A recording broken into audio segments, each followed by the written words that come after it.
honor Dr. King and the idea that we are all God's children. As a nation, we are one. So I found this poem. It was read back in 2013 at the second inauguration of President Obama. It was written by Richard Blanco, who is considered a leader in the poetic world in poetry education. And it is entitled, One Today. One sun rose on us today, kindled over our shores, peeking over the Smokies, greeting the faces of the Great Lakes, spreading a simple truth across the Great Plains, then charging across the Rockies.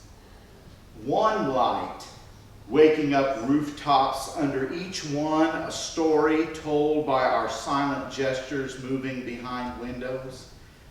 My face, your face, millions of faces in morning's mirrors, each one yawning to life, crescendoing into our day.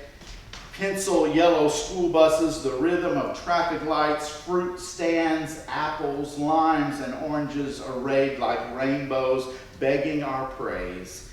Silver trucks heavy with oil or paper, bricks or milk, teeming over highways alongside us, on our way to clean tables, read ledgers or save lives, to teach geometry or ring up groceries as my mother did for 20 years so I could write this poem.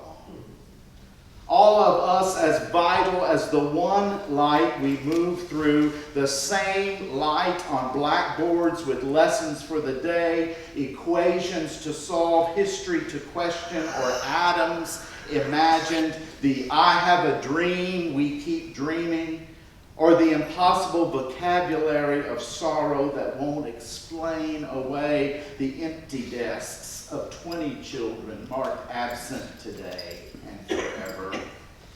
Many prayers, but one light breathing color into stained glass windows, life into the faces of bronze statues, warmth onto the steps of our museums and park benches as mothers watch children slide into the day.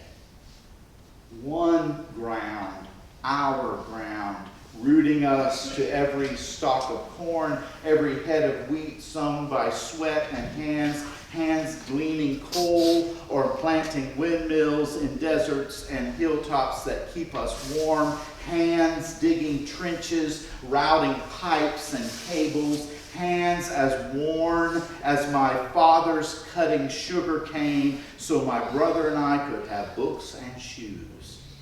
The dust of farms and deserts, cities and plains mingled by one wind, one our breath, breathe.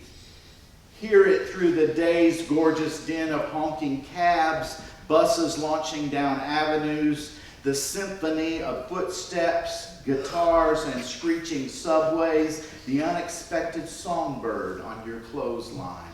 Hear squeaky playground swings, trains whistling, or whispers across cafe tables. Hear the doors we open for each other all day, saying hello, shalom, buongiorno, howdy, namaste, or buenos dias, in the language my mother taught me, in every language spoken into one wind, carrying our lives without prejudice as these words break from my lips. One sky. Since the Appalachians and Sierras claimed their majesty and the Mississippi and Colorado worked their way to the sea.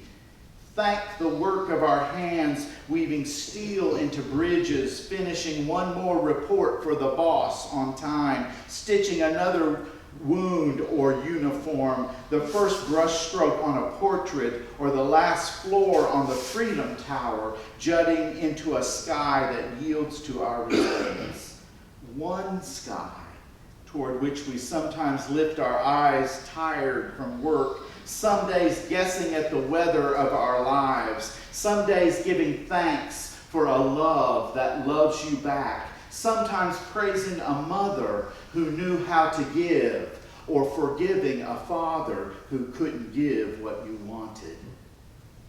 We head home through the gloss of rain or weight of snow or the plum blush of dusk, but always home, always under one sky, our sky. And always one moon, like a silent drum tapping on every rooftop and every window of one country. All of us facing the stars. Hope, a new constellation waiting for us to map it, waiting for us to name it together. One today.